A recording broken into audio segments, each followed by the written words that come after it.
प्रसाद। अध्यक्ष महोदय, पूछिए। उत्तर आप भी जानते हैं कब उठाया जाता है, आप भी जानते हैं, मैं पढ़ा भी देता हूं। हाँ हाँ बिल्कुल, बैठ जाइए, बैठ जाइए ना, लिया जाएगा। अध्यक्ष महोदय, पूरे पूछिए। मैं माननीय मंत्री जी से आपके माध्यम से कहता हूं कि उत्तर प्राप्त नहीं हुआ है अभी तक, तो उत्तर माननीय मंत्री शिक्षा विभाग।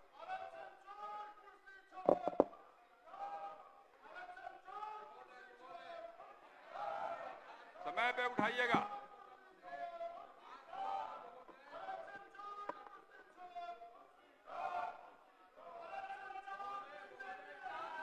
समय पे उठाइएगा, बैठ जाइए, समय पे उठाइएगा, बैठ जाइए।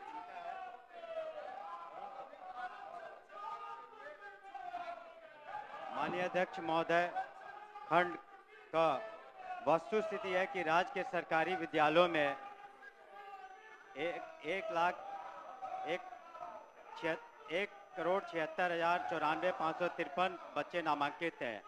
इनमें से 1,55,64,748 बच्चों का आधार उपलब्ध कराया जा चुका है, अर्थात कुल नामांकित छात्रों में 88% का आधार से आच्छादित कर दिया गया है। बिना आधार से जुड़े नामांकित बच्चों की संख्या 21,29,805 है। विभाग द्वारा इन बच्चों को त्वरित गति से आधार आच्छादित हेतु राज्य के सभी 534 प्रखंडों में प्रति प्रखंड 2 आधार मशीन अभी लगाया गया है। तो इस तरीके से हम लोग जो भी योजनाएं हैं उसका फायदा दे रहे हैं, और शेष जो बचे हुए हैं, अगर माननीय सदस्य चाहेंगे तो उसका आंकड़ा भी मैं दे दूंगा विभिन्न योजनाओं का। अध्यक्ष महोदय, माननीय मंत्री जी ने अपने उत्तर में बताया है कि 12% छात्र अभी भी वंचित हैं आधार कार्ड से। तो महोदय, इन बच्चों को जो जिसकी संख्या 21 लाख से अधिक है, तो क्या माननीय मंत्री जी इन बच्चों को कब तक आधार कार्ड बनवाकर और उसको जो लाभ से वंचित है उस लाभ का उसको लाभुक बना पाएंगे? माननीय मंत्री। माननीय अध्यक्ष महोदय, 2 समस्या थी, एक कहीं कहीं आधार सीडिंग की और दूसरी जगह CFMS के प्रणाली में, तो दोनों जगह सुधार हो गया है। हम समझते हैं सदन समाप्त होने के 1 महीने के अंदर ये कार्य, 1 महीने से भी कम में ये कार्य पूरा कर लिया जाएगा। हम लोग लगे हुए हैं और 100% हो जाएगा। श्री अमरेंद्र प्रताप सिंह, माननीय मंत्री जी क्या तकनीक अपनाएंगे जो इतने दिन से बताया उन्होंने, हर प्रखंड में 2-2 मशीन लगाया, बताया तो पहले। अधिकांश गरीब के बच्चे हैं महोदय। महोदय तो बताया तो महोदय, तो कैसे कर देंगे, क्या मैकेनिज्म होगा, जरा सदन जानना तो मैकेनिज्म तो हमने बताया। बीच में CFMS के कारण जो पेमेंट सिस्टम है उसका अपग्रेडेशन हो रहा था, इस वजह से पेमेंट में दिक्कतें आ रही थी, लेकिन वो भी उसमें भी सुधार हो गया है। और आधार सीडिंग की मशीन्स की जहां कमी थी उनको हम लोगों ने कर दिया है, इसलिए 1 महीने में निश्चित रूप से मैं व्यक्तिगत रूप से को मॉनिटर कर रहा हूं, और कहां अब तक लिए कितने भेजे गए उसका भी मैं आंकड़ा अगर चाहेंगे श्री अमरेंद्र प्रताप सिंह। पूरक पूछिए अमरेंद्र बाबू, उत्तर आपका छपा हुआ है। महोदय, पूरक ही पूछेंगे महोदय। महोदय, यह प्रश्न करने का उद्देश्य यही है कि 6 वर्ष के नीचे के बच्चों का, जिनमें से 70% लगभग गरीबी रेखा से नीचे के बच्चे हैं, और ये आभा स्वास्थ्य कार्ड आईडी जो है बनाने का, ये प्रोजेक्ट जो है भारत सरकार का है। महोदय, ये बात उत्तर में आई है बात कि 6 वर्ष के नीचे के बच्चों का आधार कार्ड नहीं होने के कारण इस योजना को सही ढंग से लागू नहीं कराया जा सका है। तो फिर संशोधन भी कर दिया भारत सरकार ने, और यह संशोधन हाल में हुआ है कि माता पिता के ही आधार कार्ड पर और उनका यह आईडी, स्वास्थ्य आईडी बन जाएगा। महोदय, इसमें मैं यही जानना चाहता हूं सरकार से, मेरा पूरक प्रश्न यही है कि इसको ध्यान में रखते हुए क्या सरकार यह योजना दीर्घकालिक स्वास्थ्य के दृष्टि से 6 वर्ष के नीचे के बच्चों का, और ये समझ भी नहीं है उस समाज को जिस समाज के बच्चे हैं, तो वो भी रुचि नहीं ले रहे हैं। तो क्या उन्हें प्रशिक्षित करना, उनके अंदर जानकारी जागृति पैदा करके और सरकार अधिक से अधिक संख्या में और उन गरीब बच्चों का यह आईडी, स्वास्थ्य आईडी बनाने का विचार रखती है? माननीय मंत्री। जो माननीय वरिष्ठ सदस्य का उद्देश्य था इस प्रश्न को लाने का, तो हमने तो जो जवाब दिए वो तो मुद्दित है, और उसका जो सबसे बड़ा लाभ हम लोग देख रहे हैं, क्योंकि इसमें एक बदलाव किया गया है भारत सरकार के महिला एवं बाल विकास मंत्रालय के तरफ से, और वो फरवरी में किया गया है, और उस समय मात्र हम लोग जो फरवरी 2025 में किया गया। 25 में बोलिए। 1 महीना मात्र हुआ है, और 0 से 6 वर्ष तक के लिए मात्र हम लोग 94,690 बच्चों का जो है आभा आईडी बनवाए थे। और आज के तारीख में जो हम लोग का पास आंकड़ा है, ये बदलाव करने से जो माता पिता का आधार से जो बनने पर आया है, तो उसमें अभी आंकड़ा हो गया है 6,90,045। तो ये बड़ा अंतर है। तो इसलिए हम लोग माननीय सदस्य को आश्वस्त करते हैं कि इसको हम लोग बहुत जल्द जो है हम लोग अपना इसको पूरा कर लेंगे। पूरा कर लेंगे। श्री अजीत शर्मा, श्री अजीत शर्मा, अब तारांकित प्रश्न लिए जाएंगे। श्री भाई वीरेंद्र, पूरा पूछिए। अध्यक्ष महोदय, सरकार का जो जवाब आया है वो भेग है। पूरक। और आपके माध्यम से माननीय मंत्री जी से जानना चाहता हूं कि समान प्रशासन का संकल्प जो जवाब में उल्लेखित है उसको स्पष्ट करें। माननीय मंत्री। माननीय अध्यक्ष महोदय, इस विषय को हमने पुनः समीक्षा की थी उस आदेश के आलोक में समान प्रशासन का, और जो कोर्ट से भी एक आदेश पारित हुआ था उसके आलोक में भी। तो कुल मिलाकर के अब जो हम लोगों ने आंकड़ा पाया है वो 7,000 से कुछ ज़्यादा है, और उसकी ताकि वैसे शिक्षकों को जो दिव्यांग बच्चों को बच्चियों को पढ़ा सकें, उसकी अधियाचना हमने पुनः उसकी समीक्षा करके बीपीएससी को भेज दी है कि वो शिक्षक जो क्वालिफाई करेंगे बीपीएससी के थ्रू, जो दिव्यांग बच्चों को पढ़ाने के लिए सक्षम होंगे, उनकी संख्या 7,000 से ज़्यादा होगी। तो समान प्रशासन का जो निर्देश है और माननीय उच्च न्यायालय का भी एक निर्देश था, वहाँ भी एक रिट हुआ था, दोनों मिला करके हम लोगों ने इसको समीक्षा की है और भेज दिया है। और हम लोगों ने पुनः आग्रह किया है कि बीपीएससी जल्द से जल्द उनका प्रकाशन करे, उनके नियुक्ति के जो भी प्रक्रिया है, ताकि हम उनको विभाग में ले सकें। आपका काम तो हो गया। अध्यक्ष महोदय, इसमें पहले ही मैंने कहा कि जवाब में भेग है सरकार का जवाब, और डोमिसाइल नीति लागू करना था, और बाहरी जो व्यक्ति है दिव्यांग का, उसमें 121 व्यक्तियों को, दिव्यांगों को बहाली की गई है दूसरे राज्यों के लोगों का, और इस राज्य में केवल 44 व्यक्तियों को ही बहाली की गई है। तो सरकार का जो नीति है उसका उल्लंघन, खुला उल्लंघन है कि दूसरे राज्यों के दिव्यांगों को, हाँ, सरकार स्पष्ट करे कि जिन 121 दूसरे राज्य के अभ्यर्थियों का चयन हुआ है, उनमें से कितने अभ्यर्थी गैर आरक्षित वर्ग के अंतर्गत चयनित हुए हैं। अध्यक्ष महोदय, इसमें कोई उल्लंघन नहीं हुआ किसी नीति का। जो नीतियां बनी थी पूर्व में जो नियुक्तियों की, तो उसी का अनुपालन हुआ है। जहां तक उसमें उन्होंने डाटा मांगा है अलग अलग कैटेगरी का, मैं आपको अलग से दे दूंगा, लेकिन जो नीति निर्धारित है उसी के तहत नियुक्तियां हुई है।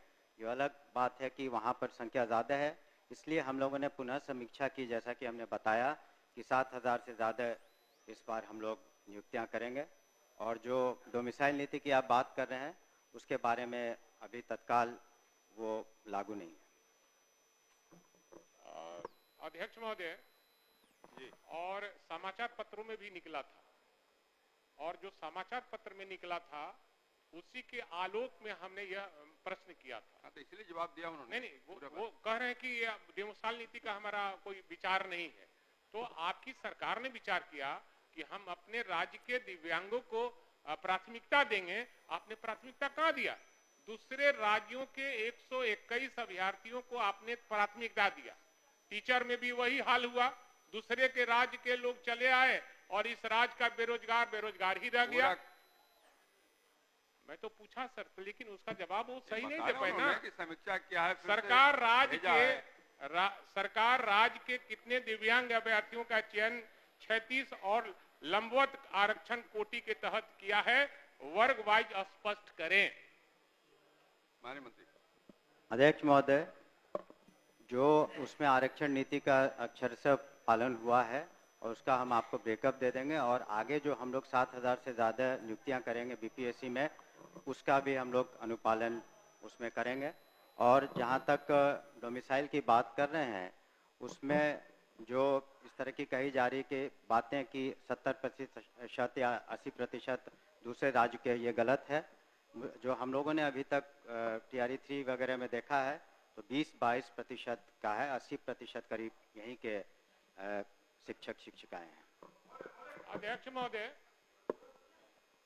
अभी भी मंत्री जी सरकार के निर्देश का और संकल्प का स्पष्ट रूप से जवाब नहीं दे रहे हैं। दे रहे हैं, आप कैसे जवाब? नहीं सर, ये प्रॉपर्टी हो गई विधान सदन की।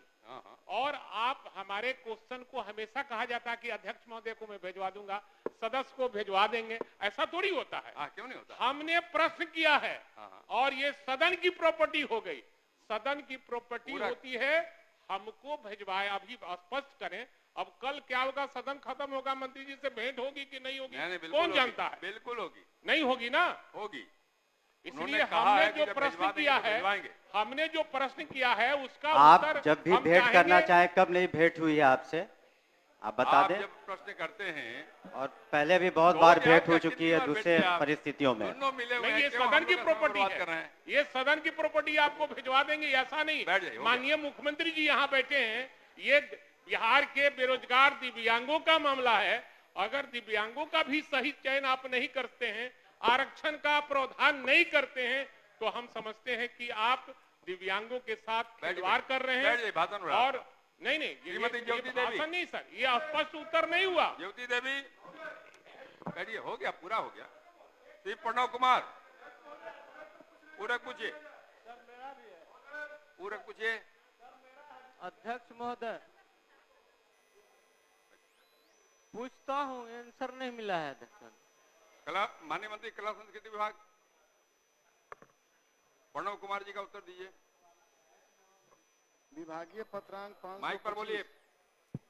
विभागीय पत्रांक 525 दिनांक 24/3/2025 द्वारा अपर महानिदेशक NCC निदेशालय बिहार एवं झारखंड पटना से प्रतिवेदन की मांग की गई है, जो अप्राप्त है। उक्त प्रतिवेदन प्राप्त होने पर विभाग द्वारा समीक्षोपरांत आवश्यक कार्रवाई की जाएगी। अध्यक्ष महोदय जी, माननीय मंत्री जी से जानना चाहता हूं कि कब तक आप जवाब अधिकारियों से मांगेंगे? वहां जमीन रहते हुए आखिर अधिकारी क्यों नहीं NCC ऑफिस बनाने के लिए दिया जा रहा है? वो दूसरे जिला में ले गया है अध्यक्ष महोदय। माननीय मंत्री, शीघ्र प्राप्त कर ली जाएगी। शीघ्र प्राप्त कर लिया जाएगा। बैठिए। श्री अरुण शंकर प्रसाद,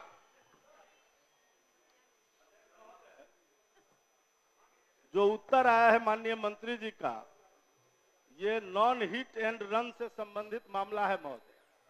ठोकर लगने पर ही दो तरह के मामले बन जाते हैं महोदय, एक नॉन हिट रन और एक हिट एंड रन। अब गरीब लोग, एक तो वो उसका एक्सीडेंट होता है, वो समझ नहीं पाते हैं कि हिट एंड रन है कि नॉन हिट एंड रन है। तो इसलिए पहला तो होगा मेरा माननीय मंत्री जी से कि इसको सुलभ बनाने के लिए क्या दोनों को एक तरह के मामले में सम्मिलित किया जा सकता है? माननीय मंत्री जी। माननीय मंत्री। माननीय सभापति महोदय, अध्यक्ष महोदय, हिट एंड रन जो है मामला है, उसमें होता है कि गाड़ी ठोकर मार के चली जाती है, लेकिन उसको पता नहीं चलता है। और नॉन हिट एंड रन का मामला है जिसमें गाड़ी पकड़ी जाती है। और इसके तहत हम लोगों ने जो आप मामला क्वेश्चन पूछे हैं उनका मामला जो है कि दायर नहीं किया हुआ था, मृतक के आश्रितों के द्वारा न्यायाधिकरण में बाद दाखिल नहीं किया गया। जिला पदाधिकारी मधुबनी के पहल पर अब बाद दाखिल कर दिया गया है 13/3/2025 को। अब न्यायाधिकरण द्वारा पारित आदेश के आलोक में मुआवजा का भुगतान किया जाएगा। अध्यक्ष महोदय, मैं आपके माध्यम से माननीय मंत्री जी से ये जानना चाहता हूं कि इसमें नॉन हिट एंड रन में ट्रिब्यूनल है महोदय, और उस ट्रिब्यूनल के पास वकील रख के दायर करना पड़ता है। आप तो पूछा है कब तक भुगतान किया जाएगा, तो कह रहे हैं कि जी, भुगतान जी, करेंगे। भुगतान में जो विलंब होता है उसके लिए हम कह रहे हैं महोदय कि गरीब आदमी को परेशानी ये है कि आपका वो प्रश्न है, वकील कहाँ से भुगतान होगा। रखेगा, इसलिए विभाग अपने स्तर से उन लोगों को वकील उपलब्ध करा के शीघ्र उसका भुगतान कराना चाहती है। आपका सुझाव मंत्री जी ने सुन लिया, बैठिए। भुगतान कब तक करा देंगी महोदय? तो नहीं है, भुगतान कब तक कराइएगा, बोलिए। महोदय, माननीय न्यायालय द्वारा पारित आदेश के आलोक में समीक्षा करते हुए पूर्व के नियमानुसार निर्देशित की उच्च न्यायाधिकरण में एक अध्यक्ष होते हैं जिनके सहयोग हेतु सचिव एवं अन्य कर्मियों की नियुक्ति होती है। प्रतिनियुक्ति की गई जिसमें पीड़ित एवं बीमा कंपनी द्वारा अपने अपने अधिवक्ता के माध्यम से मुआवजा भुगतान हेतु पक्ष रखा जाता है। भुगतान कब तक करेगा वो पूछ रहे उसमें हैं। जो निर्णय आता है हजूर, उसके आधार पर ही हम लोग निर्णय आएगा, निर्णय आएगा तो भुगतान हो जाएगा। धन्यवाद, शीघ्र करा दे महोदय। हाँ, शीघ्र कर दें। श्री अरुण सिंह, श्री अरुण सिंह, आप बोलिए, पूछिए।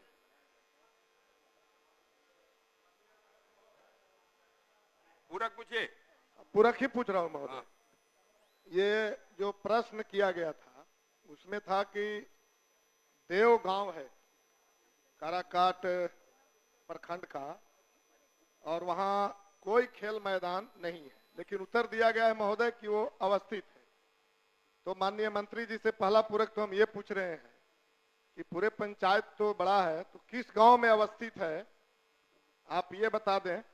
और मैं समझता हूं कि ये प्रश्न विरोधाभास, बाद में समझिएगा, पर जवाब होने दीजिए। जी, तो ये विरोधाभासी है महोदय। बैठ जाइए ना। तो क्या इसकी जांच कराकर इस पर कार्रवाई करना चाहेंगे माननीय मंत्री?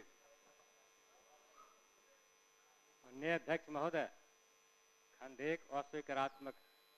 वस्तु स्थिति यह है कि जिला पदाधिकारी रोहतास के पत्रांक 36 दिनांक 17/3/25 के द्वारा प्रतिवेदित किया गया है कि रोहतास जिला अंतर्गत प्रखंड काराकाट पंचायत देव में खेल मैदान अवस्थित है। खंड 2 स्वीकारात्मक है। राज्य सरकार द्वारा छात्र छात्राओं के शारीरिक विकास एवं खेलों को प्रोत्साहित करने हेतु राज्य के प्रत्येक ग्राम पंचायत में खेल मैदान का निर्माण कराया जा रहा है। रोहतास जिला के प्रखंड काराकाट पंचायत देव के मध्य विद्यालय देव में खेल मैदान का निर्माण कार्य प्रारंभ किया जा रहा है। खेल प्रारंभ किया जा रहा है। महोदय, मैंने जो पूरक पूछा कि वो देव पंचायत के किस गांव में है, जो डीएम साहब ने प्रतिवेदन दिया, और माननीय का प्रश्न है कि वहाँ कोई खेल मैदान नहीं है। इन्होंने कहाँ कहा कि है? नहीं, इसमें उत्तर में तो है महोदय, उसी उत्तर को माननीय मंत्री जी ने पढ़ा है। मंत्री जी ने जो जवाब दिया फिर से सुन लीजिए ना।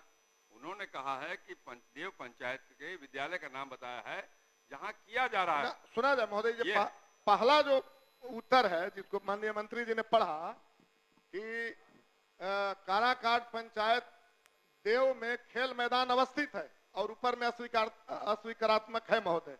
तो मैंने तो पहला पूरक पूछा कि वो पूरे पंचायत के किस गांव में अवस्थित है, जो डीएम साहब ने जवाब दिया जा रहा है भाई। और दूसरा है कि क्या उस पर जांचों प्रांत कार्रवाई की जाएगी, जो गलत उत्तर दिया गया है। मेरी बात दूसरा पूरक है महोदय,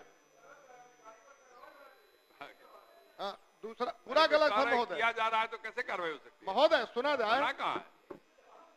जवाब में लिखा हुआ है महोदय। दूसरा है महोदय कि जो सबसे नीचे माननीय मंत्री जी ने उत्तर पढ़ के सुनाया कि मध्य विद्यालय के खेल मैदान का निर्माण कार्य प्रारंभ किया जा रहा है। हम जानना चाहते हैं कि वो खेल मैदान कितना लंबा चौड़ा है, कितना रकबा का है महोदय, ये हमें बताएं। मैं पूरी तरह से जानता हूं कि वहां कोई खेल मैदान नहीं है जिसका प्रारंभ किया जा रहा है महोदय जी। अच्छा, नाम तो क्यों बताएंगे, बताइए। उसका रकबा बताइए महोदय। बैठ जाइए। महोदय, माननीय सदस्य से हमने कहा है कि रोहतास जिला के प्रखंड काराकाट पंचायत के देव के मध्य विद्यालय देव में खेल मैदान निर्माण कराया जा रहा है। उसकी लंबाई चौड़ाई बताया जाए महोदय। हम नाप करके कहेंगे, मंत्री जी को भिजवा देंगे आपको। और नहीं महोदय, तो हम बता रहे हैं महोदय, हम बता रहे हैं, या तो मंत्री जी रकबा बताएं। मैं जानता हूं कि उस नाप मध्य के भिजवा विद्यालय देंगे। उस मध्य विद्यालय के पास खेल का कोई जमीन नहीं है महोदय। बिल्कुल गलत उत्तर दिया गया है महोदय। और इसलिए मैं प्रस्ताव दे रहा हूं माननीय बैठिए ना, बता मंत्री। दें। एक और महोदय, मैं प्रस्ताव दे रहा हूं महोदय कि उसी देव गांव में खाता संख्या 884, प्लॉट संख्या 2921, जिसका रकबा 13 एकड़ 45 डिसमिल है महोदय, क्या सरकार उस पर खेल मैदान का निर्माण कराना चाहती है? हाँ तो कब तक और नहीं तो क्यों? बैठिए ना मंत्री जी। मंत्री जी, इन्होंने जो सुझाव दिया उसको एक बार दिखवा लीजिए। ठीक जी। समीम अहमद, कोई नया प्लॉट का बता दिया तो बिना इंक्वायरी का होगा क्या? माननीय अध्यक्ष महोदय, जवाब मिला है लेकिन बहुत ही निराशाजनक है महोदय। माननीय मंत्री जी ने जवाब दिए हैं कि 2011 के जनगणना की जिक्र कर रहे हैं। जब 23 में जनगणना हुआ, जातीय जनगणना, उस आधार पर हमको बताएंगे कि छावड़ादानो प्रखंड, बनकटवा प्रखंड और बंजरिया प्रखंड में कितनी संख्या है। मैंने सवाल किया है कि स्कूल खोलने के लिए महोदय, जवाब आया है कि हमने जो एथी रखा है 50,000 आबादी पर हम रखे हुए हैं कि 50,000, तो इतने दिनों में 14 साल में ये जनसंख्या क्या हुई? स्कूल कब तक खोलने का विचार रखते है सरकार? माननीय मंत्री। अध्यक्ष महोदय, विस्तृत जवाब दिया गया है और ये सवाल का जवाब में आपको बताया गया है कि 2011 की जनगणना के अनुसार एक प्रखंड में जहां अनुसूचित जाति जनजाति की आबादी 50,000 होगा, वहीं हम एक 720 शासन का विद्यालय खोलेंगे। अभी वह मानक पूर्ण नहीं है जो छावड़ादानो क्षेत्रों में आप प्रखंड में मांग किया है, वह मानक पूरा नहीं है, तो शायद अभी स्कूल खोलने की स्थिति नहीं है। माननीय अध्यक्ष महोदय, जब 23 में जनगणना हुआ उस हिसाब से माननीय मंत्री जी बताएंगे कि अभी की जनसंख्या कितनी है। अभी तो 11 की जनगणना ही प्रमाणिक है ना, दूसरी अभी गणना की कैसे बात हो सकती है? ठीक है, उस प्रमाणित नहीं है तो क्या ये 50,000 से घटाया जा सकता है? राइट टू एजुकेशन के लिए हमारे माननीय मंत्री जी अनुसूचित जाति और जनजाति के लिए क्या कदम उठा रहे हैं? कितने साल में ये 50,000 तक पूरा करेगी आबादी, तब ये स्कूल खोलेंगे? इसका जवाब।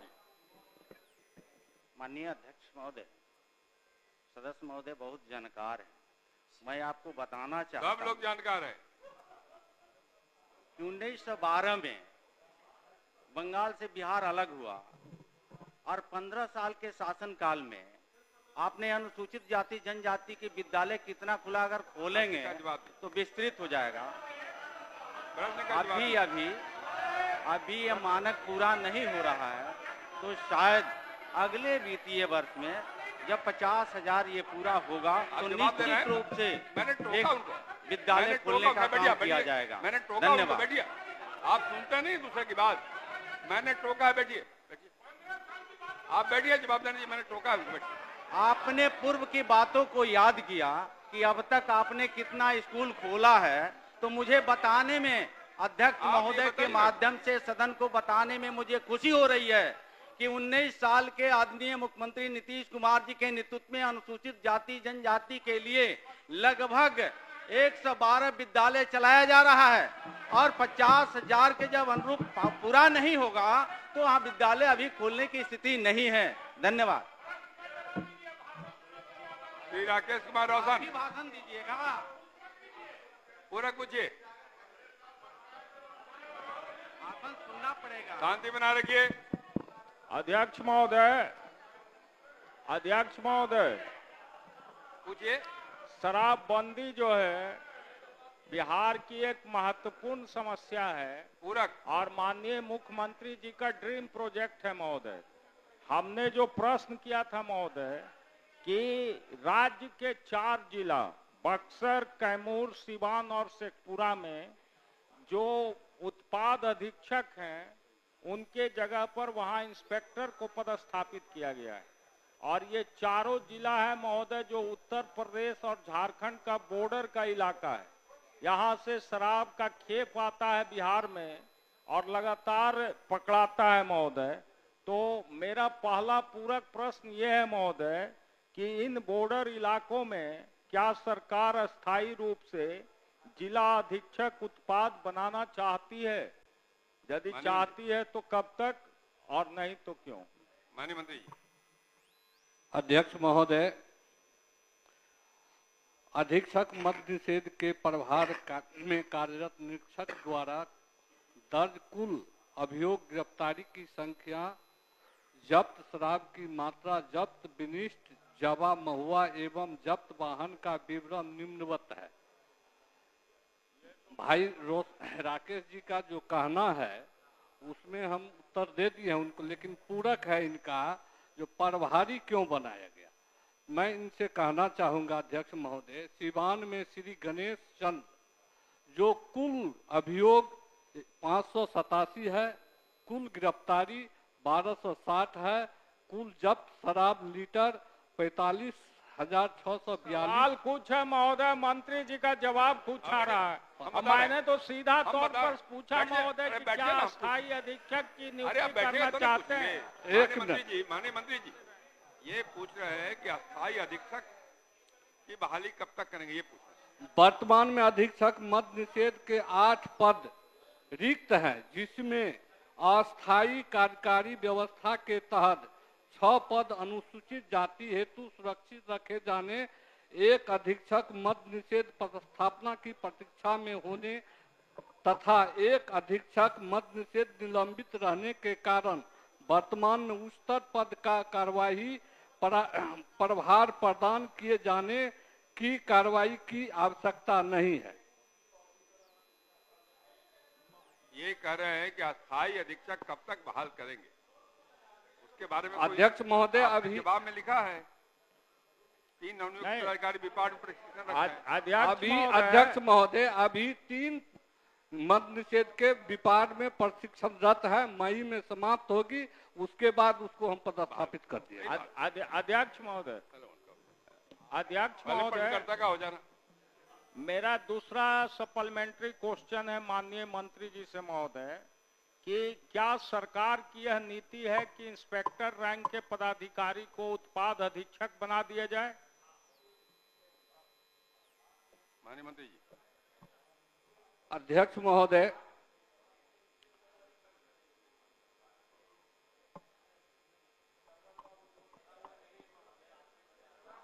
लिखा हुआ है इसमें, उत्तर में लिखा हुआ है। जी जी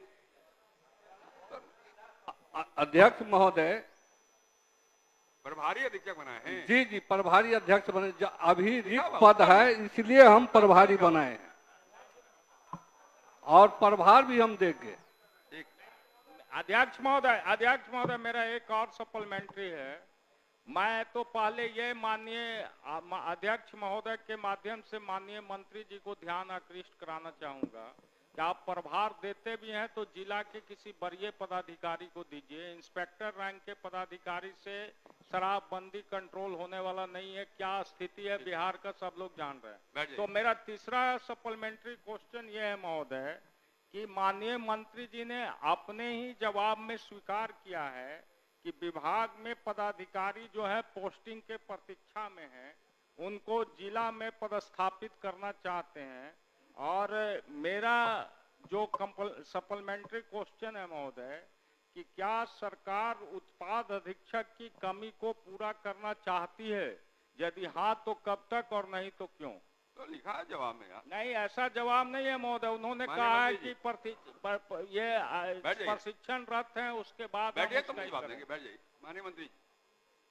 अध्यक्ष महोदय, हम 8 पद रिक्त है जिला में, लेकिन 3 हमारा प्रशिक्षण में है और एक अभी जो है निलंबित है, उसमें विभागीय कार्रवाई चल रहे हैं।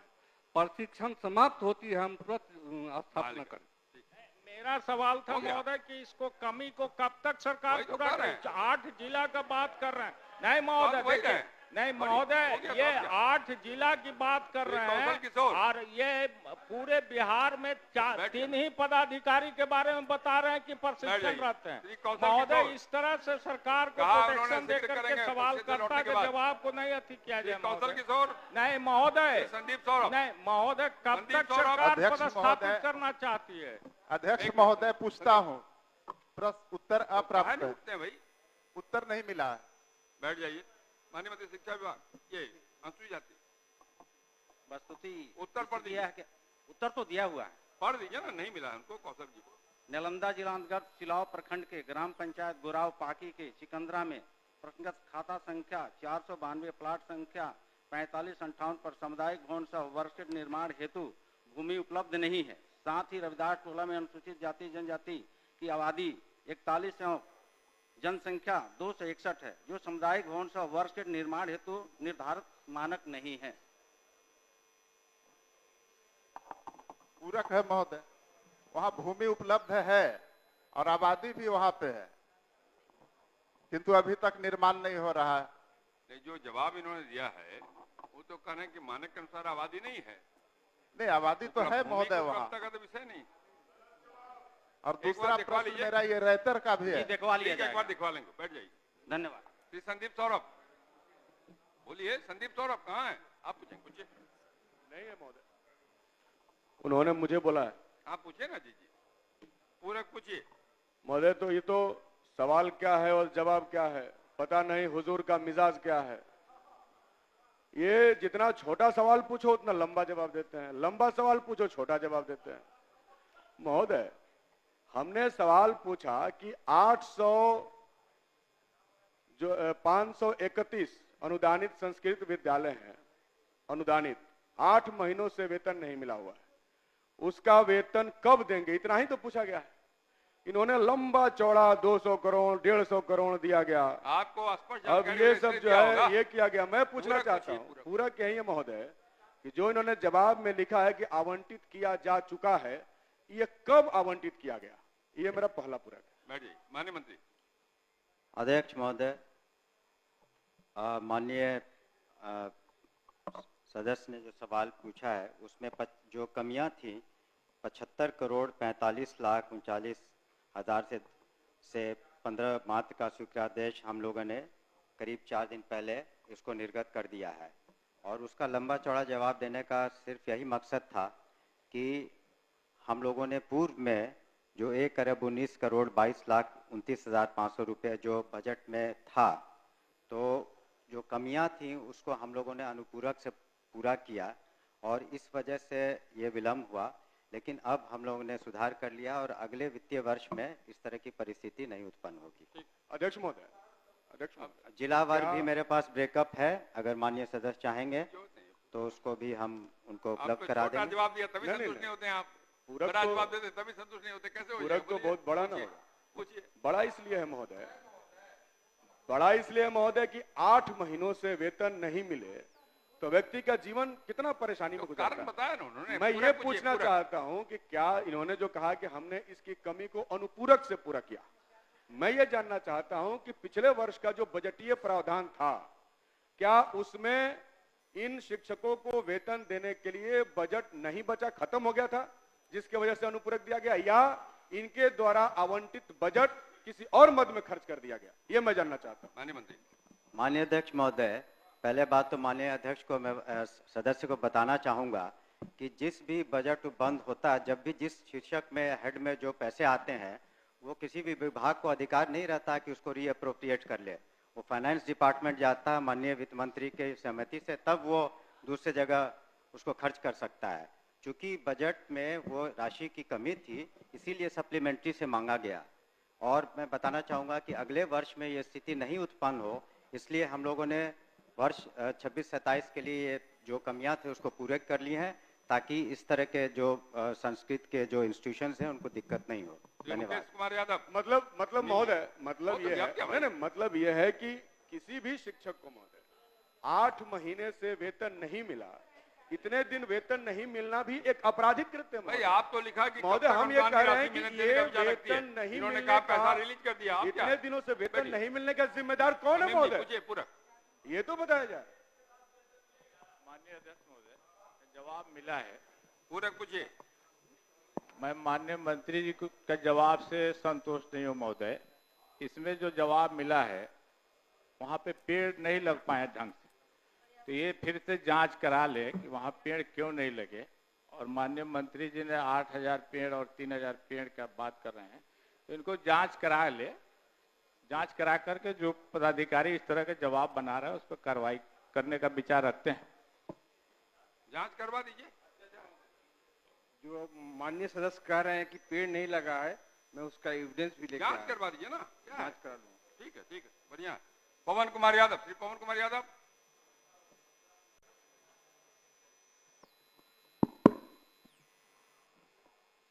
पूछता हूँ, पूछिए पवन जी। पूछता हूँ पूरक पूछिए। माननीय अध्यक्ष महोदय, तेज हो गए जी।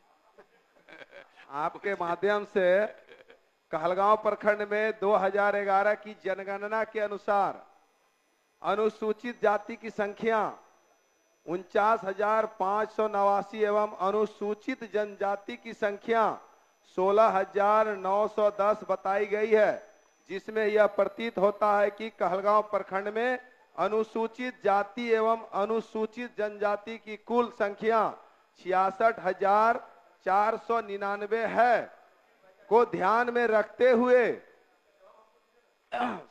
सरकार कब तक डॉक्टर भीमराव अंबेडकर आवासीय विद्यालय का निर्माण कराने का विचार रखती है? माननीय मंत्री। महोदय, सदस्य महोदय को आपके माध्यम से बताते हुए मुझे खुशी हो रही है कि भागलपुर जिले में 2 पूर्व से अनुसूचित जाति जनजाति आवासीय विद्यालय संचालित है और आपने एक विद्यालय की चिंता जाहिर किया है। अगले वित्तीय वर्ष में अनुसूचित जाति आवासीय विद्यालय 720 आसन का विद्यालय निश्चित रूप से वहां बनवाने का काम किया जाए। धन्यवाद। भाई वीरेंद्र। धन्यवाद माननीय मंत्री जी। श्री भाई वीरेंद्र।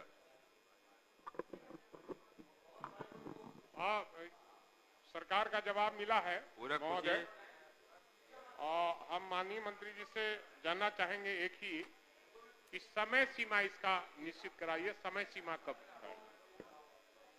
माननीय अध्यक्ष महोदय, हमने हाल में ही वाइस चांसलर्स की मीटिंग की थी और हर विश्वविद्यालय की भी हम लोग समीक्षा कर रहे हैं।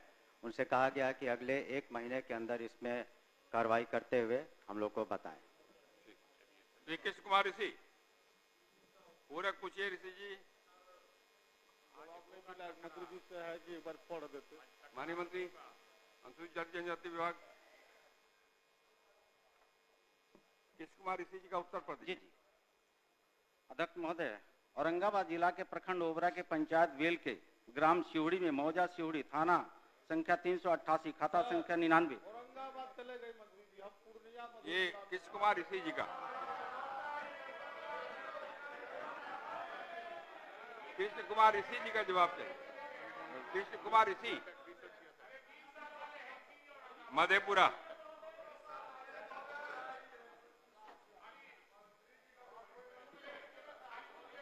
मंत्री सक्षम है, सारे विधायकों का जवाब लेके आए हैं। फाइल ऊपर नीचे हो सकता है, इसलिए हल्ला मत करिए, शोर मत करिए।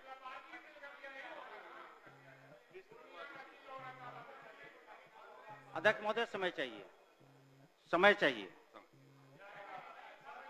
श्री अख्तरुल इस्लाम शाहीन जी। सर हो गया 1 मिनट, आप बैठिए ना। अरे जल्दी होगा, बैठिए। श्री अख्तरुल इस्लाम शाहीन। श्री अख्तरुल इस्लाम शाहीन कहाँ है, क्यों गप कर रहे हैं? आपका क्वेश्चन ट्रांसफर हो गया है नगर विकास विभाग में। जवाब कब आएगा सर? जब नगर विकास का आएगा। अब पता नहीं। श्री छत्रपति यादव। श्री छत्रपति यादव। श्री कुंदन कुमार।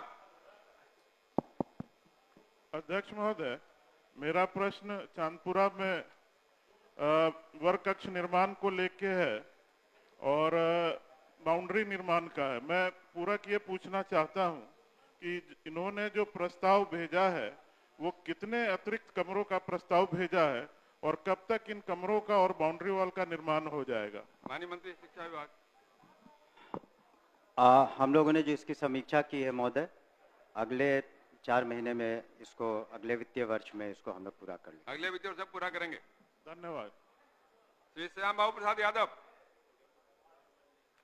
महोदय, जवाब में दिया गया है कि मध्य विद्यालय सिधवलिया में 2 कमरा का निर्माण कराकर उच्च माध्यमिक विद्यालय मोहम्मदपुर मझौलिया का कक्षा संचालन कराया जा रहा है, जबकि उच्च माध्यमिक विद्यालय मोहम्मदपुर मझौलिया का मिडिल स्कूल में कक्षा संचालन कराया जा रहा है।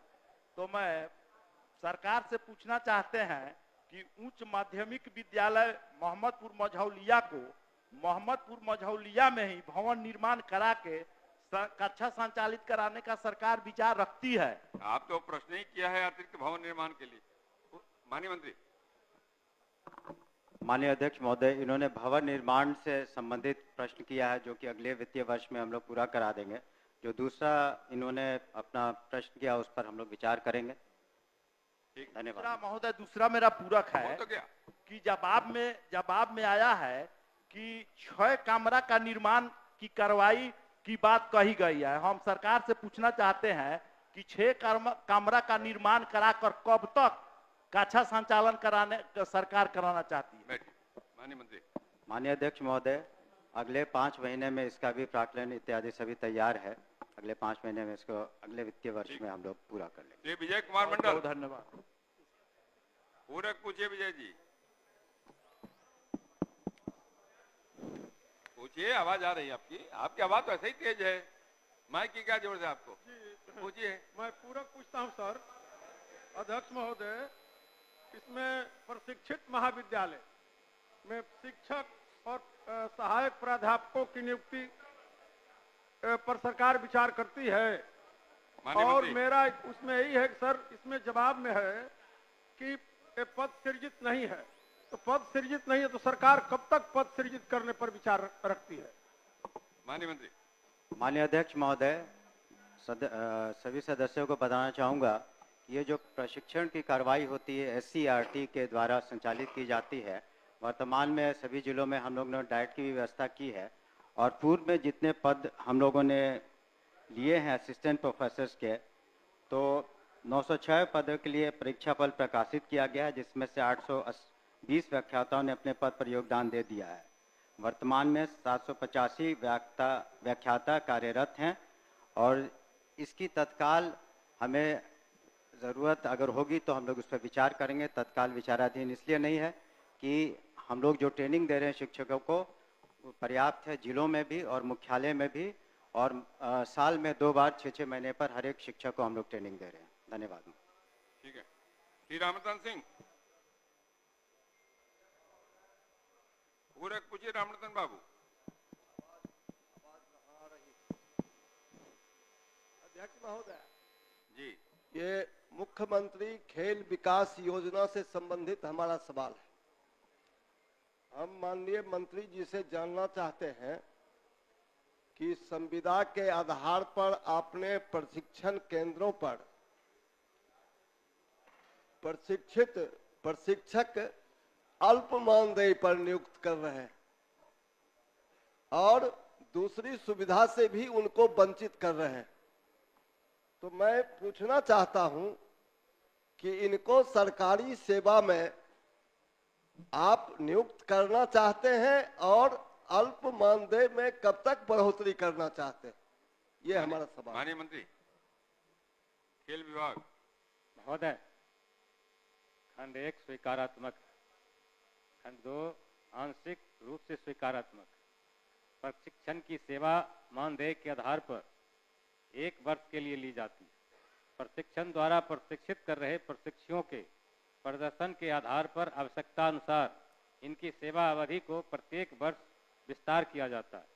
वस्तु स्थिति यह है कि मुख्यमंत्री खेल विकास योजना अंतर्गत एकलव्य राज्य आवासीय खेल प्रशिक्षण केंद्र का संचालन का दायित्व जनवरी 2025 से बिहार राज्य खेल प्राधिकरण को पटना को दी गई है। वर्तमान में प्रशिक्षक के अर्हता के अनुसार प्रति माह 25,000 एवं 30,000 रुपये मानदेय दिया जा रहा है। उल्लेखनीय है कि प्रशिक्षक के द्वारा प्रशिक्षित खिलाड़ियों को राष्ट्रीय अंतर्राष्ट्रीय खेलों में उत्कृष्ट प्रदर्शन करने पर मानदेय में क्रमशः 15 से 30% राशि की वृद्धि का प्रावधान है।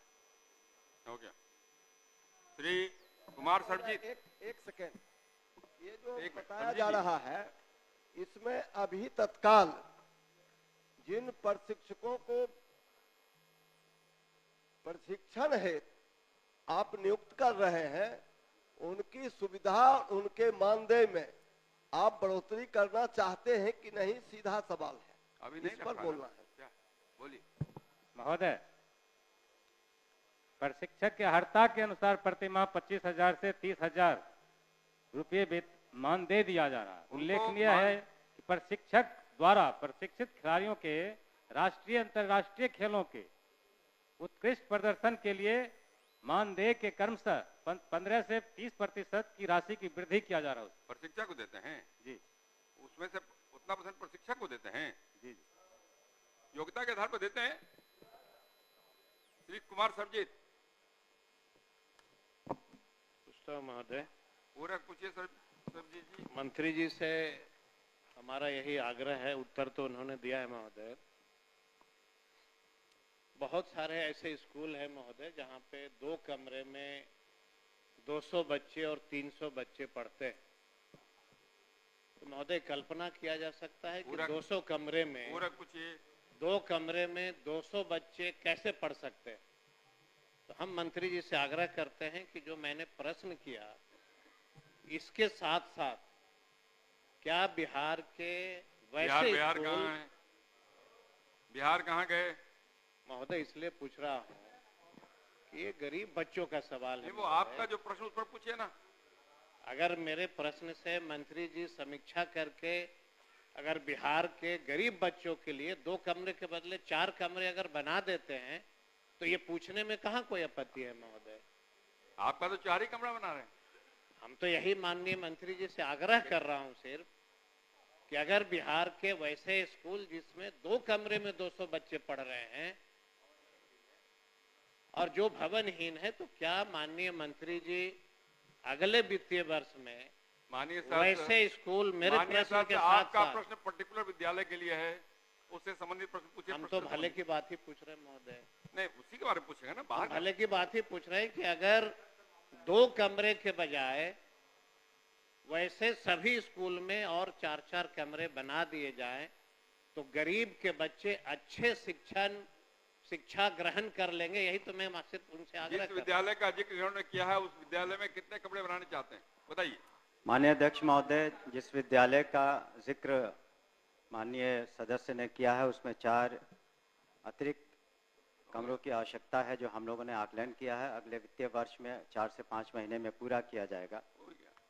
और जहां तक इन्होंने अपनी चिंता जाहिर की तो उसके बारे में सरकार बिल्कुल जागरूक है और 75,000 से ज़्यादा स्कूल आज के दिन में कक्षा क्लास 1 से क्लास 12 तक है और चरणबद्ध तरीके से हम लोग प्राथमिकता के तौर पर जहां जहां जीर्णोद्धार की आवश्यकता वो कर रहे हैं, जहां नए विद्यालयों की आवश्यकता वो कर रहे हैं। इसमें पूरी संजीदगी से सरकार अपने कार्य को कर रही है। धन्यवाद महोदय। महोदय अब क्या प्रश्न है? 4 कमरा तो 4 कमरा महोदय, अगले वित्तीय वर्ष कुछ महीने मैं इसलिए पूछ रहा हूं महोदय कि जो बच्चे ऊपर बैठे हैं ये सभी बच्चे वैसे कमरे में पढ़ के यहाँ आए हैं जहाँ पे एक कमरे में 10 से 15 बच्चे पढ़ रहे हैं। हम उसी का प्रश्न कर रहे हैं कि बिहार के वैसे बच्चे, अभी तो +2 का स्कूल तो माननीय मंत्री जी बढ़ा रहे हैं, लेकिन आबादी बढ़ी न महोदय। जब सरकार सरजीत जी महोदय पूरे राज्य के बारे में अलग से प्रश्न करिए, अभी केवल एक विद्यालय का आपका श्री मोहम्मद अंजार नईमी, पूरा पूछिए। महोदय, जवाब आया है कि दुर्घटना 4-10-21 को होती है, उससे मृत्यु हो जाती है और 11/6/22 को जिलाधिकारी द्वारा आदेश स्वीकृत कर दिया जाता है उसको मुआवजा देने के लिए, लेकिन 21/12/22 को कोर्ट के आदेश के कारण रोक लगा दिया जाता है। तो इसमें कोर्ट आदेश करता है कि 1/4/22 से पहले या सरकार ये नोटिफिकेशन निकालती है कि 1/4/22 अथवा उसके बाद हिट एंड रन में 2 लाख रुपया दिया जाएगा। तो इसको मुआवजा कौन से मद से मिलेगा या कौन विभाग देगी उसको, जबकि 5 लाख रुपया सरकार घोषणा किया था, तो इसको 5 लाख मिलना चाहिए, तो ये कौन देगी? माननीय मंत्री। पहले ये हम लोग के सड़क सुरक्षा निधि से दिया जाता था, लेकिन उसके बाद इसमें हुआ क्या कि ये दिनांक 1/4/2022 के प्रभाव से हिट एंड रन के मामले में 2 लाख रुपए का मुआवजा भुगतान किया जा रहा था। अब सरबुल आलम पिता मोहम्मद पलानू की सड़क दुर्घटना में मृत्यु दिनांक 1/4/2021 को ही हो चुकी थी। जहां तक उस समय के नियमों के तहत मुआवजा भुगतान का प्रश्न है, जिला पदाधिकारी किशनगंज द्वारा 11/6/2022 को ही अंतरिम मुआवजा की स्वीकृति दी जा चुकी थी, किंतु माननीय उच्च न्यायालय द्वारा उक्त नियमावली के क्रियान्वयन पर रोक लगा दी गई। इस फलत भुगतान नहीं हो सका। तो कोर्ट का आदेश है, क्या को तो मिलना चाहिए ना सर, कोर्ट का आदेश है तो क्या कर सकते हैं? रोक लगा दिया तो रोक लगाने ये कह रहा है कि उसको नहीं दिया जा सकता, तो इसमें नहीं देगा तो कौन देगा? कौन से मद में दिया जाएगा? कोर्ट के आदेश के खिलाफ कैसे जाएगी सरकार? बैठिए सर, उसको 5 लाख सर संरक्षण चाहिए इसमें सर, गरीब आदमी है, फिर तो मिलना चाहिए ना। फतेह बहादुर सिंह पूरे पूछिए। अध्यक्ष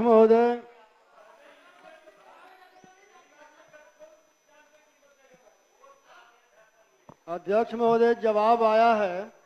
पूरा पूछिए। जी वही पूछ रहा हूँ।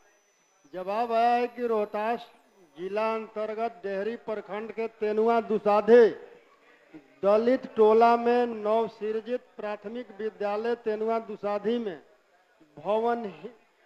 भवनहीन एवं भूमिहीन है, और भूमि का जो है उपलब्ध है। भूमि प्राप्त होने पर नवसृजित प्राथमिक विद्यालय का भवन निर्माण कार्य नियमानुसार प्रारंभ किया जाएगा। मैं सरकार से ये जानना चाहता हूं कि कब तक भूमि प्राप्त कर सरकार उस दलित टोला पर प्राथमिक विद्यालय बनवाने का विचार रखती है? माननीय मंत्री शिक्षा विभाग। माननीय अध्यक्ष महोदय, चूंकि इस दलित टोले में ये बात सही है कि भवनहीन है, जमीन की भी कमी है, इसको इसलिए हम लोगों ने जो अपने प्राथमिकी सूची में रखा है कि इसको अगले 2 महीने या से 3 महीने के अंदर ज़मीन उपलब्ध करा लेंगे, और उसके बाद निश्चित रूप से उसके बाद जो प्रक्रिया है उसको करते हुए अगले वित्तीय वर्ष में हम लोग वहाँ स्कूल का निर्माण निश्चित रूप से कर लेंगे। अब मैं माननीय सदस्य को आश्वस्त करना चाहता हूँ कि जो इस तरह के ज़मीन की कमी है जिन स्कूलों में या नहीं है, उसको अलग से हम लोगों ने सूची बना रखी है, उस पर प्राथमिकता से हम लोग कार्रवाई कर रहे हैं। धन्यवाद महोदय। मोहम्मद इजहार अस्फी।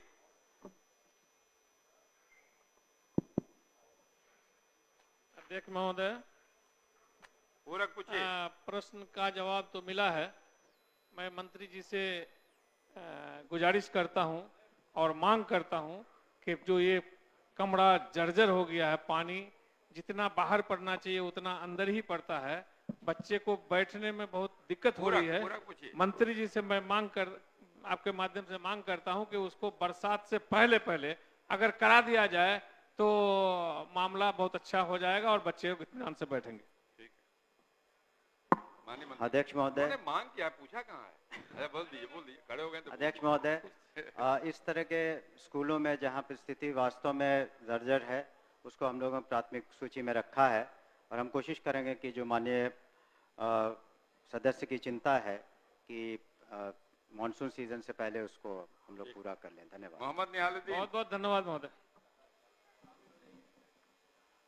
ये पूछते हैं निहाल साहब, पूरा पूछिए। मेरा प्रश्न था महोदय कि वार्ड नंबर 14-15 में कोई विद्यालय नहीं है। सरकार ने माना है कि वाकई में नहीं है, मगर इनका यह कहना है कि 15 के समीप वार्ड नंबर 5 में स्कूल है। तो वार्ड नंबर 5 और 15 की दूरी हम वही तो कह रहे हैं कि नहीं है, और काफी दूरी पर है, और वहां पर जमीन उपलब्ध है, तो क्या आप बनाना चाहते हैं? दूसरी बात इन्होंने कहा है कि चरकावा में वो रेलवे लाइन क्रॉस करके जाना पड़ता है, रेलवे लाइन, यहाँ पर इसका पूछिए। पूरा तो पूछ रहे हैं, एक पूछ लिया, दूसरा पूछिए। जी नहीं, आप पहले उसका जवाब देंगे तब ना पूछेंगे। बैठेगा तब ना। रहेगा तो कैसे जवाब है? माननीय मंत्री। जवाब तो हमने दे दिया, उसको चाहते हैं अगर पढ़ना तो हम पढ़ सकते हैं। पढ़ दीजिए। अध्यक्ष महोदय, वस्तुस्थिति यह है कि औरंगाबाद जिला अंतर्गत प्रखंड रफीगंज नगर पंचायत के वार्ड नंबर 14 एवं 15 में कोई विद्यालय नहीं है, लेकिन वार्ड नंबर 15 के समीप वार्ड नंबर 5 में उर्दू मध्य विद्यालय इमातू स्थित है, जिसमें कक्षा 1 से 8 तक वर्ग संचालित है एवं वार्ड 14 एवं 15 से लगभग 80 बच्चे पठन पाठन के लिए आते हैं तथा वार्ड नंबर 14 एवं 15 के पोषक क्षेत्र से दूरी 1 किलोमीटर से कम है। वार्ड नंबर 14 के समीप पश्चिम उत्तर दिशा में प्राथमिक विद्यालय तिवारी बिघा एवं पूर्व दिशा में मध्य विद्यालय चरकावा मोहम्मद है, जिसकी दूरी 1 किलोमीटर है। ग्राम चक्रवा महमूद में पूर्व से ही मध्य विद्यालय परकावा मोहम्मद अवस्थित है, जिसमें 8 वर्ग कक्ष, 2 शौचालय, नामांकित बच्चों की संख्या 309 एवं शिक्षकों की संख्या 10 है। इस विद्यालय में वर्ग 1 से 8 तक कक्षा संचालित है और 14 एवं 15 के पोषक क्षेत्र के बच्चे यहाँ पढ़ने आते हैं। अगर और कोई आपकी मांग हो तो बताएं। महोदय, मैंने तो यही कहा कि आपका जवाब मैंने पढ़ा, आपने माना है कि 14-15 में नहीं स्कूल है, तो 14 में या 15 वार्ड नंबर में स्कूल बनाने में आपको क्या परेशानी, क्या दिक्कत, क्या बनाना वहाँ पर चाहते हैं? क्योंकि वहाँ पर स्कूल है नहीं, आपने माना है। तो मैं सीधा, मेरा ये सवाल है महोदय आपके माध्यम से मंत्री जी से कि 14 या 15 में आपको बनाने में कोई परेशानी है क्या? माननीय मंत्री। अध्यक्ष महोदय, माननीय सदस्य ने जो अपनी बात रखी उसकी हम पुनः समीक्षा कर लेंगे।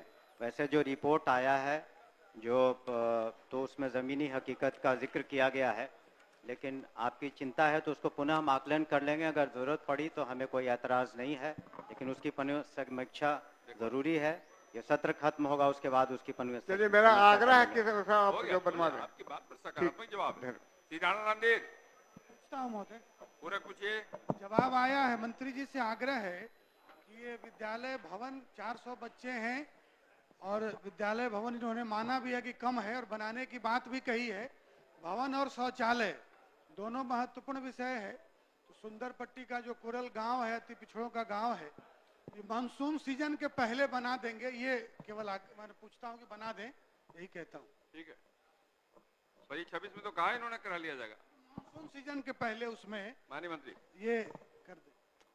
अध्यक्ष महोदय, जैसा कि आपने चिंता जाहिर की है माननीय सदस्य ने, हम इसको प्रायोरिटी पर रख लेंगे ताकि कोशिश करेंगे कि पहले हो जाए। धन्यवाद आप। श्री विनय कुमार पूरा पूछिए। महोदय, उत्तर आया है, हमने पढ़ा है, तो हम चाहते हैं कि महोदय मंत्री जी ही उत्तर जरा पढ़ दें। थोड़ा सा उत्तर में हमको इस समझ में नहीं आ रहा है। इन्होंने बोले कि भाई वहाँ उस नाम का विद्यालय भी नहीं, थोड़ा सा मंत्री जी उसको पढ़ दें महोदय। माननीय मंत्री शिक्षा विभाग विनय कुमार जी का उत्तर तो आ गया, जो उसमें संबंधित जो फैक्ट है उसको मैं जो दूसरा पैरा है, द्वितीय चरण के योजना चयन समिति के बैठक में उपयुक्त चारों विद्यालयों में चरद्वारी निर्माण हेतु चयन कर लिया गया है। वित्तीय वर्ष 2025-26 में उक्त निर्माण कार्य पूरा कर लिया जाएगा। तो आपकी जो चिंता है उससे हमने लोगों ने संज्ञान लिया है और उसको अपने पोर्टल में भी इंक्लूड कर लिया है और वित्तीय वर्ष में राशि भी है, हम उसको पूरा करा लेंगे। धन्यवाद महोदय। वो नहीं था, मुझे कहना था महोदय कि इन्होंने ऊपर में लिखे हैं कि वस्तु स्थिति यह है कि गया जिला अंतर्गत गुरारू प्रखंड के पहरा पंचायत अंतर्गत प्राथमिक विद्यालय ताती, मध्य विद्यालय पहरा, प्राथमिक विद्यालय पहरा नाम से कोई विद्यालय अवस्थित नहीं है। प्राथमिक विद्यालय स्वामी बिघा एवं गिरधारा में चरदीवारी नहीं है। द्वितीय चरण में ये बोल रहे हैं कि हम चारों चयन भी कर लिए हैं महोदय। एक तरफ बोल रहे हैं कि वहाँ विद्यालय भी नहीं है, दूसरे तरफ ये बोल रहे हैं कि हम चारों चयन कर लिए हैं। इसलिए महोदय हम चाह रहे थे कि थोड़ा पढ़ के सुना देते। तो मैं धन्यवाद भी देना चाहता हूं कि आपने चारों चयन कर लिया है महोदय, लेकिन आप ही के इस उत्तर में एक तरफ लिखते हैं कि विद्यालय भी नहीं है, दूसरे तरफ महोदय लिखते हैं कि हम उसको चयन भी कर लिए हैं। वो प्राथमिक और मध्य की कंफ्यूजन है, उसको हम दिखवा लेंगे, लेकिन इसलिए वो अवस्थित है प्राथमिक और मध्य को लेकर के, उसमें मध्य के कारण कंफ्यूजन है। जब का हो जाएगा सब तो आपको क्या दिक्कत हो रही है? महोदय आपके क्षेत्र का लाभ हो रहा है क्षेत्र को। महोदय जिन्होंने उत्तर बनाया नहीं, ठीक है, उत्तर बताया तो हमने कहा ही कि उन्होंने जो उत्तर बताया उसमें कंफ्यूजन है, लेकिन आपकी जो मूल समस्या है उसका हम समाधान कर देंगे। धन्यवाद। आप तो ये प्रश्नोत्तर कब काल तक समाप्त महोदय हुआ? हो जाएगा? आ जाइए, हो गया। आप प्रश्नोत्तर काल समाप्त हुआ। जिन प्रश्नों के उत्तर तैयार हों उन्हें सदन पटल पर रख दिए जाएं। प्रभारी मंत्री वित्त विभाग। अध्यक्ष महोदय, भारत के संविधान के अनुच्छेद 151 ब्रैकेट 2 के अनुसरण में मैं भारत के नियंत्रक महालेखा परीक्षक से प्राप्त बिहार सरकार का 31 मार्च 2022 को समाप्त हुए वर्ष 2021-22 के प्रतिवेदन निष्पादन अनुपालन लेखा परीक्षक सिविल एवं 31 मार्च 2024 को समाप्त हुए वर्ष 2023-24 के प्रतिवेदन वित्त लेखे खंड 1 एवं 2 तथा विनियोग लेखे को माननीय राज्यपाल की अनुमति के आलोक में सदन पटल पर रखता हूं।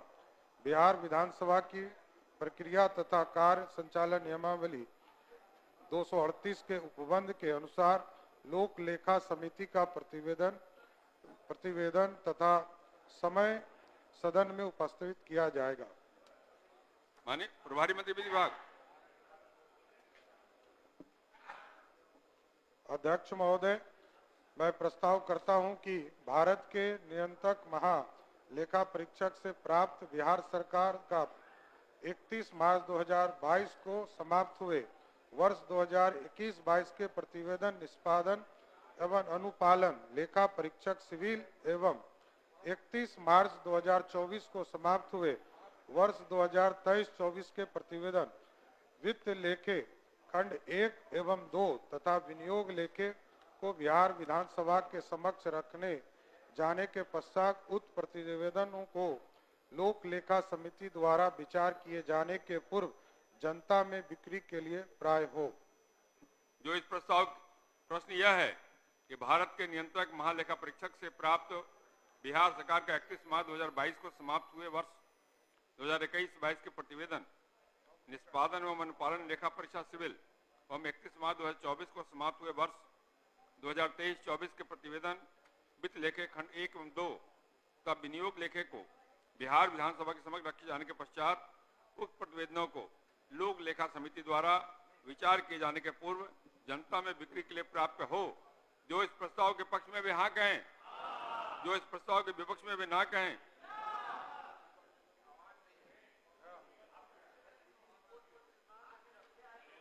जो इस प्रस्ताव के पक्ष में वे हाँ कहें, जो इस प्रस्ताव के विपक्ष में ना कहें। धन्यवाद।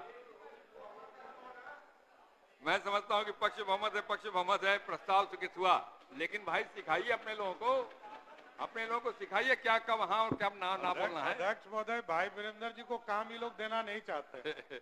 ये काम तो भाई वीरेंद्र जी वहाँ सभापति हैं, तो काम तो इन्हीं को दिया गया। लोक लेखा समिति के चेयरमैन आपके मेंबर लोग कर रहे हैं ना, मैं क्या करूं बताइए। बहस कहाँ है? बहस है, आप चेयरमैन है और आपके मेंबर कर रहे कि ना। हाँ, जानकारी का भाव, ठीक है, मैंने मान लिया, मैंने ही मान लिया। अब कार्यस्थगन प्रस्ताव की सूचना ली जाएगी। माननीय सदस्यगण, आज दिनांक 25 मार्च 2025 के लिए निम्न माननीय सदस्यों से कार्यस्थगन प्रस्ताव की सूचनाएं प्राप्त हुई हैं। एक, श्री अख्तरुल इस्लाम शाहीन सविसा, श्री अजय कुमार सविसा, श्रीमती अनीता देवी सविसा, श्री कुमार कृष्ण मोहन उदय यादव सविसा, श्रीमती मंजू अग्रवाल सविसा, श्री महानंद सिंह सविसा, श्री महबूब आलम सविसा, श्री ऋषि कुमार सविसा, श्री मोहम्मद यार हस्फी सविसा, श्री समीर कुमार महासेठ सविसा, श्री रणविजय साहू सविसा, श्री सददेव राम सविसा, श्री छोटेलाल राय सविसा, श्री रामबली सिंह यादव सविसा, श्री अजीत कुमार सिंह सविसा, श्रीमती रेखा देवी सविसा, श्री समी मोहम्मद सविसा, श्री राजवंशी महतो सविसा, श्री मुकेश कुमार रोशन सविसा, श्री विजय कुमार सविसा, श्री निरंजन राय सविसा एवं श्री विनय कुमार सविसा। आज दिनांक 25 मार्च 2025 को सदन में राजकीय विधेयक एवं राजकीय संकल्प निर्धारित है। अतः बिहार विधानसभा की प्रक्रिया तथा कार्य संचालन नियमावली के नियम 47(2) के तहत नियमानुकूल नहीं रहने के कारण कार्यस्थगन प्रस्ताव की सभी सूचनाओं को अमान्य किया जाता है।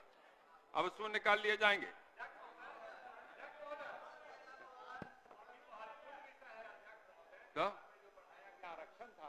हाँ हाँ, तो आज है ना, आज बिल है ना, इसलिए हमारे किया उसको। नहीं, उससे ज्यादा अति महत्वपूर्ण है, बिहार में आरक्षण को खत्म किया गया, जो आरक्षण बढ़ाया था इस विधानसभा ने।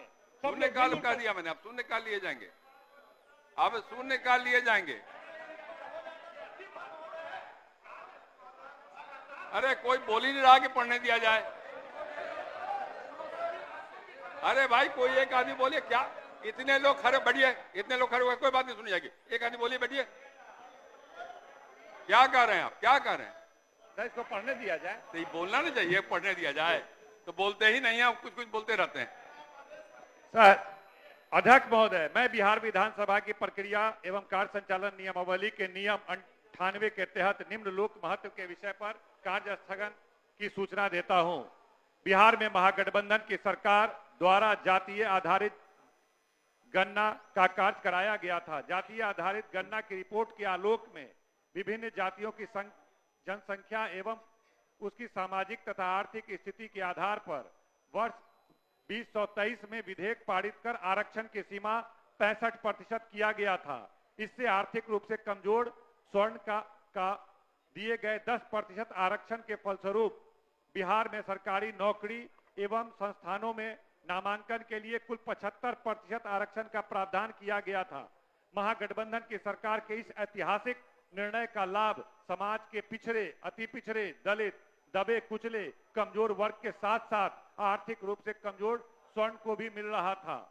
महागठबंधन की सरकार द्वारा बिहार विधानसभा में 9 नवंबर 2023 को इसके लिए विधेयक लाया गया था तथा दोनों सदनों में पारित कराकर इसे कानून का रूप दे दिया गया था। लेकिन इस कानून को भारतीय संविधान की 9वीं सूची में शामिल नहीं किए जाने के कारण रद्द कर दिया गया है। जबकि तमिलनाडु में 69% आरक्षण पिछले 35 सालों से लोगों को मिल रहा है। तमिलनाडु की सरकार द्वारा विधानसभा से पारित प्रस्ताव के आलोक में तत्कालीन प्रधानमंत्री श्री पीवी नरसिम्हा राव के नेतृत्व में कांग्रेस की सरकार ने इसे संविधान की 9वीं अनुसूची में डाल दिया था, जिसके कारण आज भी बढ़ा हुआ आरक्षण का लाभ लोगों को मिल रहा है। बिहार में पुनः नए आरक्षण विधेयक पारित करा कम से कम कुल 85% आरक्षण का प्रावधान कर संविधान की 9वीं अनुसूची में शामिल किया जाना राज्य हित में आवश्यक है। अतः दिनांक 25/3/2025 के सारे पूर्व निर्धारित कार्यक्रम को स्थगित कर बिहार में इस आरक्षण कानून को पारित करा के 9वीं सूची में शामिल करने जैसी अति लोक महत्व के विषय पर विमर्श किया जाए। अध्यक्ष महोदय लिए जाएंगे। अध्यक्ष श्रीमती विभा देवी, पढ़िए। अध्यक्ष महोदय, बैठ जाइए। आपके माध्यम से सरकार से मांग करते हूँ कि नवादा जिला में नारदीगंज प्रखंड ब्लॉक में नारदीगंज प्रखंड में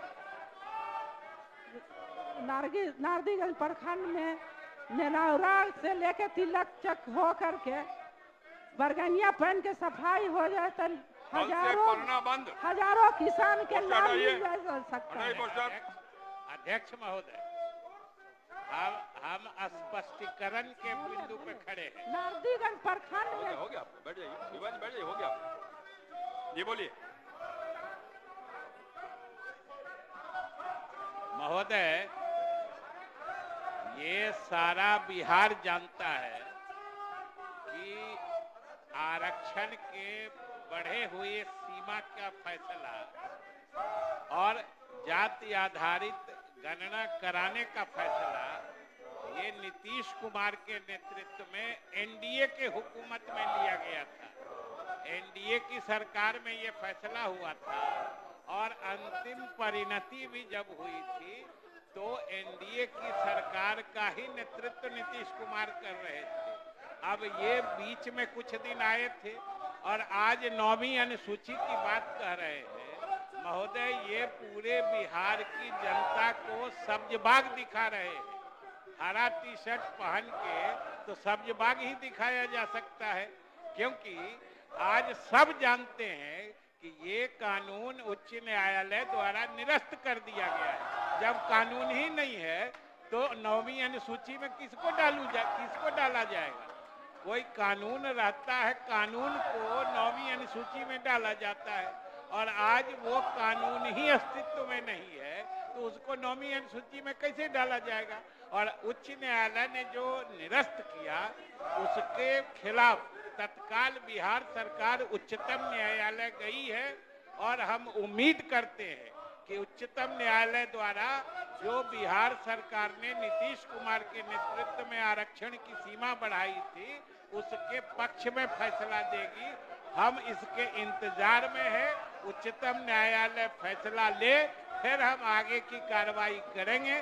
चूंकि जाति आधारित गणना कराने का फैसला या उस गणना के परिणाम आने के बाद आरक्षण सीमा बढ़ाए जाने का फैसला ये सिर्फ और सिर्फ नीतीश कुमार के नेतृत्व में हुआ है, ये पूरा बिहार जानता है। ये अनावश्यक श्रेय लेने की कोशिश कर रहे हैं। अपने स्थान पे बैठिए, बैठिए अपने स्थान पे। श्रीमती अनीता देवी, श्रीमती अनीता देवी बोलिए। अध्यक्ष महोदय, सारण जिला के दिगवारा पंचायत के खादी भंडार के सामने के लोगों के एवं सीआरपीएफ राधा कृष्ण के परिवार के सभी महिलाओं को पुलिस द्वारा बर्बरतापूर्वक पीटा गया, बेहद निंदनीय कृत्य है। उस घटना की जांच करा बैठ जाइए, हो गया। कर्मियों हो गया, पर कार्रवाई करने की मांग करती हूँ। बैठ जाइए। श्रीमती मंजू अग्रवाल। अध्यक्ष महोदय, गया जिला अंतर्गत नगर परिषद सिरघाटी के नेशनल हाईवे संख्या 2 से महिला महाविद्यालय होते हुए इंदिरा नगर तक सड़क की स्थिति काफी जर्जर है, जिससे राहगीरों को काफी परेशानी होती है। अतः NH 2 से इंदिरा नगर तक रोड एवं नाला का निर्माण कराने की मांग करती हूँ। बेल में कही गई कोई बात रिकॉर्ड में नहीं जाएगी। आप लोगों ने कहा पढ़ा दिया, मैंने पढ़ा दिया। ये रवैया रहेगा तो आगे से पढ़ाना भी बंद करेंगे। अपने स्थान पे जाके बैठिए, गलत तरीका ये। श्री अशोक कुमार सिंह अपने स्थान पे बैठिए। अध्यक्ष महोदय, बिहार राज्य में खरवार जाति अनुसूचित जनजाति का अंग है, जिसके खतियान में पेशागत नाम कमकर और कहार अंकित है। जातीय जनगणना में इनका पुकारू नाम ही अंकित कर दिया गया है। खरवार जाति का अनुसूचित जनजाति का प्रमाण पत्र नहीं बनता है। खरवार जाति का जाति प्रमाण पत्र बनाने की सरकार से मांग करता हूं। श्री ललन कुमार।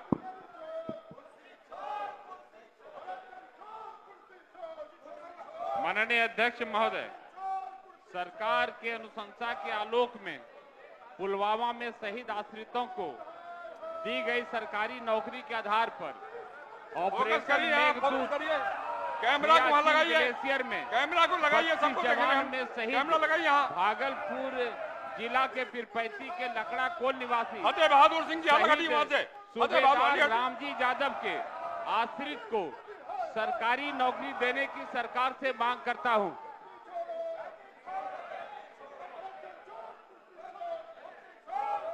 श्री अरुण कुमार सिंह।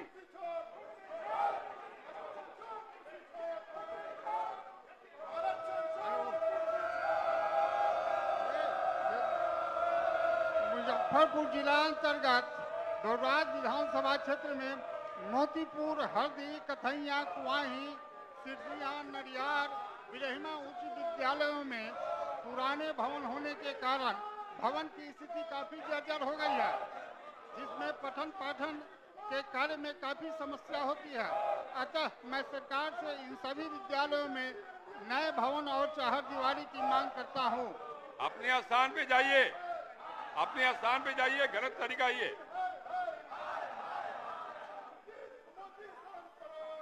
अपने स्थान पे जाइए, मैं बार बार आग्रह कर रहा हूं, नहीं तो मुझे कोई और निर्णय लेना पड़ेगा। ये तरीका ठीक नहीं है। अब सभा की कार्रवाई 2 दिन तक के लिए स्थगित की जाती है।